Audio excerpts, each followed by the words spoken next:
ನಮಸ್ಕಾರ ಎಲ್ಲರಿಗೂ. ನಂದು ಇದು ಫಸ್ಟ್ ವ್ಲಾಗ್ ಐತಿ. ಪೇಸ್ ಇಲ್ಲ, ವಿತೌಟ್ ಪೇಸು. ಏನಂದ್ರೆ ನಂದು ಒಂದು ಡ್ರೀಮ್ ಐತಿ.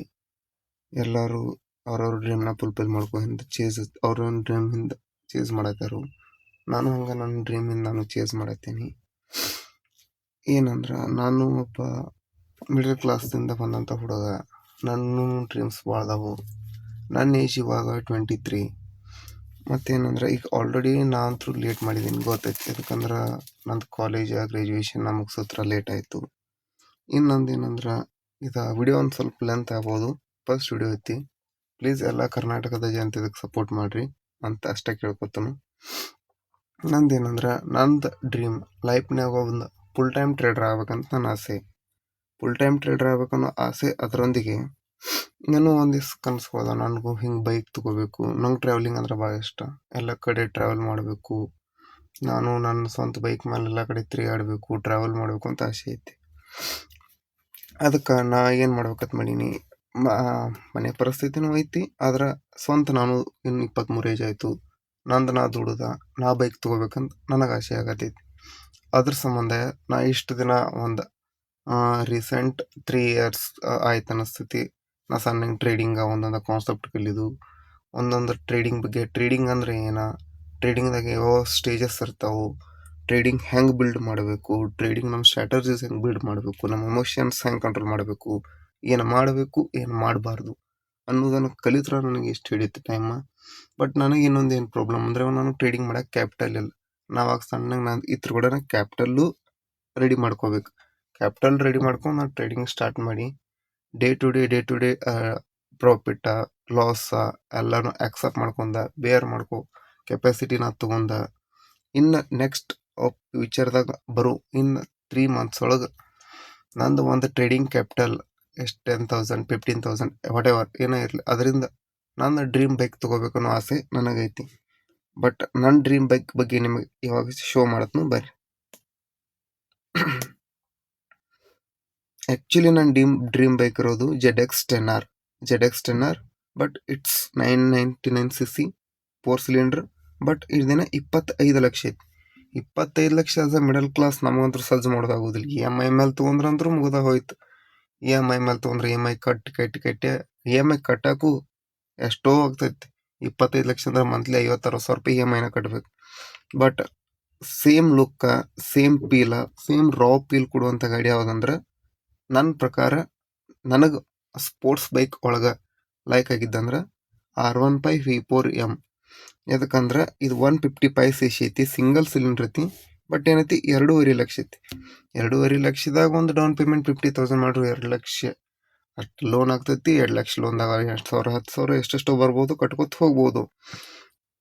ಈ ಥರ ಆಗಿರುವಂಥ ಫೀಚರ್ಸ್ ಮೇ ಬಿ ಯಾವ ಗಾಡಿ ಒಳಗೂ ಇಲ್ಲ. ಆಲ್ರೆಡಿ ನೀವು ಅಂತೆಲ್ಲ ಯೂಟ್ಯೂಬ್ ಆ ಕಡೆ ಇನ್ಸ್ಟಾ ಅಲ್ಲಿ ನೋಡಿರ್ತೀರಿ. ಬಟ್ R15 ಈ ಗಾಡಿ ಎಲ್ಲರಿಗೂ ಕೊಡು ಕಾಂಪಿಟೇಷನ್, ಯಾವ ಗಾಡಿನೂ ಕೊಡ್ಲಾಕಿಲ್ಲ. ಬಟ್ ಈಗ ಆ್ಯಕ್ಚುಲಿ ನಂದು ಏನೈತಿ R15 V4 ನನ್ನ ಡ್ರೀಮ್ ಬೈಕ್ ಐತಿ. ಇದನ್ನ ನಾನು ನೆಕ್ಸ್ಟ್ ಬರೋ 3 ತಿಂಗಳದಾಗ ತೊಗೋಬೇಕಂತ ಪ್ಲ್ಯಾನ್ ಮಾಡತ್ತೀನಿ. ಇನ್ನು ಆ ಥರದ ಗಾಡಿ ಬಗ್ಗೆ ಹೋದ್ರೆ R15 V4 ಸಾರಿ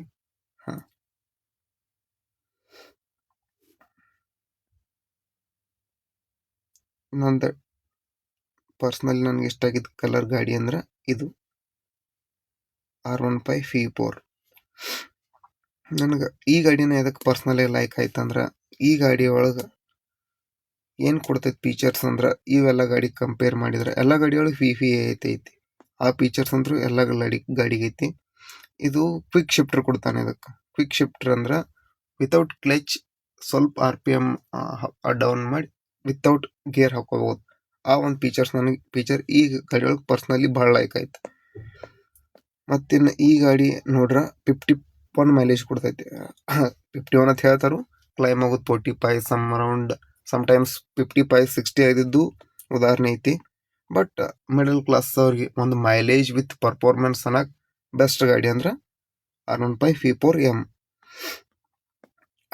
ಇದ್ರಾಗ ಇಲ್ಲ ನೀವು ಅವರೇ ಹೇಳಿರೋ ಹಂಗೆ ಫೀಚರ್ಸ್ ಎಷ್ಟು 7,000 RPM ತನಕ VVA ಕಿಕ್ಸ್ ಕೊಡ್ತೈತಿ.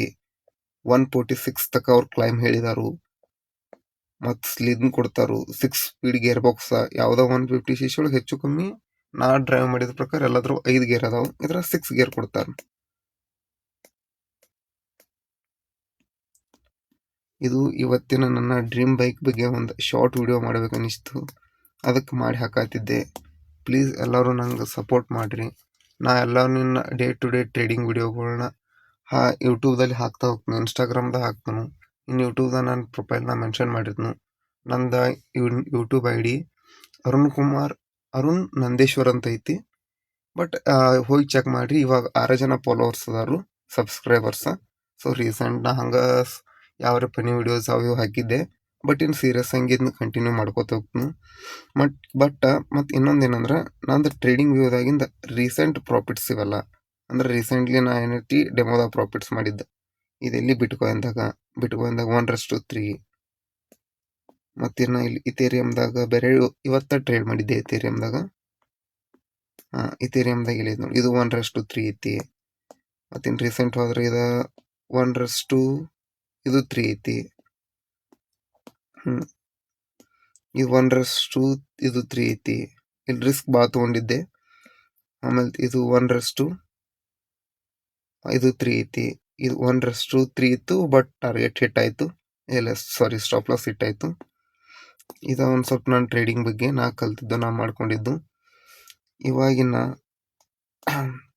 ಇನ್ನು ಬೇಕಾಗಿರೋದಂದ್ರೆ ನಿಮ್ಮ ಎಲ್ಲರ ಸಪೋರ್ಟ್ದಿಂದ ನಾ ಡೇ ಟು ಡೇ ವಿಡಿಯೋಗಳು ಅಪ್ಲೋಡ್ ಮಾಡ್ತಾ ಹೋಗ್ತೀನಿ. ಅವ್ನು ನೀವೆಲ್ಲ ವಾಚ್ ಮಾಡಿರಿ. ಬೇಕಾದ್ರೆ ಎಲ್ಲರೂ ಕೂಡ ಒಂದು ಕಮ್ಯುನಿಟಿ ಮಾಡ್ಕೊನು. ನಾವು ಯಾರ್ಯಾರಿಗೆ ಒಂದು ನಿಮ್ಮ ಡ್ರೀಮ್ ಬೈಕ್ ತೊಗೋಬೇಕಂತಿರ್ತೈತ್ಲೆ, ಎಲ್ಲರೂ ಬರೋನು, ಎಲ್ಲರೂ ಒಂದೊಂದು ವಿಡಿಯೋ ಮಾಡೋನು, ಎಲ್ಲರೂ ಹಾಕೋನು, ನಾ ವಿಡಿಯೋ ಮಾಡಿ ಹಾಕೋನು, ಎಲ್ಲರೂ ಅದ್ರೊಳಗೆ ಟ್ರೇಡ್ ಮಾಡೋನು, ಎಲ್ಲರೂ ಡೇ ಟು ಡೇ ಪ್ರಾಫಿಟ್ಗಳು ಮಾಡೋನು. ಸಣ್ಣ ಪ್ರಾಫಿಟ್ ಮಾಡ್ಕೊನು, ಬಟ್ ಯಾವಾಗಲೂ consistency and discipline it's main matters in trading ಅಂತಲ್ಲ, ಎನಿವೇರ್ ಎಲ್ಲ ಕಡೆ ಅದ ಮ್ಯಾಟರ್ ಆಗ್ತೈತಿ. ಅದಕ್ಕೆ ನಾವು ಸಣ್ಣ ಕನ್ಸಿಸ್ಟೆನ್ಸಿ, ಒಂದೇ ದಿನಕ್ಕೆ 2 ಲಕ್ಷ ಗಳಿಸೋಣ ಅಂತಿಲ್ಲ. ಇಲ್ಲ, ಒಂದಿನ 1000, ಒಂದಿನ 500 ಲಾಸು ಮಾಡ್ಕೋಬೋದು, ಒಂದಿನ 2000, ಒಂದಿನ 10,000. ಹಿಂಗೆ ಡೇ ಟು ಡೇ ನಮ್ದು ಯಾವಾಗ ಕಂಪೌಂಡ್ ಮಾಡ್ಕೋತ ಹೋಗ್ತೀವಲ್ಲ, 10,000ದಿಂದ ಒಂದು 10% ಪ್ರಾಫಿಟ್, 10% ಬೇಡ, ಒಂದು 3% ಪ್ರಾಫಿಟ್ ಮಾಡ್ಕೊಂಡೆವು. ಅದನ್ನ ಆ್ಯಡ್ ಮಾಡ್ಕೊಂಡೆವು. ಅದನ್ನ ಹಿಂಗೆ ಕಂಪೌಂಡ್ ಮಾಡ್ಕೋತ ಹೋದಿರ್ತೀವಿ. ಫ್ಯೂಚರ್ದಾಗಿನ 3 ತಿಂಗಳದಾಗ ನಾವು ನಮ್ಮ ಡ್ರೀಮ್ ಬೈಕನ್ನ ತೊಗೋಬೋದು. ನನ್ನ ಡ್ರೀಮ್ ಬೈಕ್ ಇರೋದು ಅಷ್ಟೇ 2-2.5 ಲಕ್ಷ ಇತ್ತು. ಆಲ್ರೆಡಿ R15 ಲಾಂಚ್ ಆಗೈತಿ, ಬಟ್ ಇಂಡಿಯಾದಾಗಿನ ಲಾಂಚ್ ಆಗಿಲ್ಲ ಅಂತ ಅನ್ಸತೈತಿ. ಆ ಬೈಕ್ ತೊಗೋದ ನನಗೆ ಆಸೆ ಇಲ್ಲ. ಯಾಕಂದ್ರೆ ನಂಗೆ ಮೊದಲಿಂದ V4 ಮೇಲೆ ಲವ್ ಇತ್ತು. ಯಾಕಂದ್ರೆ ನಂದು ಡಿಗ್ರಿ ಲೈಫ್ದಿಂದನೂ ಇದು ಒಂದು ಸ್ವಲ್ಪ ನಂದು ಡ್ರೀಮ್ ಬೈಕ್ ಅಂತ ಇತ್ತು. ಅದ್ರ ಸಂಬಂಧ ನಂಗೆ R15 V4 ಅದು ಟ್ರೇಡಿಂಗ್ದಿಂದ ಕಳಿಸಿ ತೊಗೋಬೇಕಂತ ಪ್ಲ್ಯಾನ್ ಮಾಡತ್ತೀನಿ. ಇಷ್ಟೊತ್ತಕ ಯಾರಾದರೂ ಇದು ವಿಡಿಯೋ ನೋಡತ್ತಿದ್ರೆ ಅವ್ರಿಗೆಲ್ಲರಿಗೂ ಹೃತ್ಪೂರ್ವಕ ಧನ್ಯವಾದಗಳು. ಇದನ್ನ ಹೇಳ್ತಾ ನಾ ವಿಡಿಯೋ ಮುಗಿಸ್ತಾನು. ಜೈ ಹಿಂದ್, ಜೈ ಕರ್ನಾಟಕ. ಮತ್ತೆ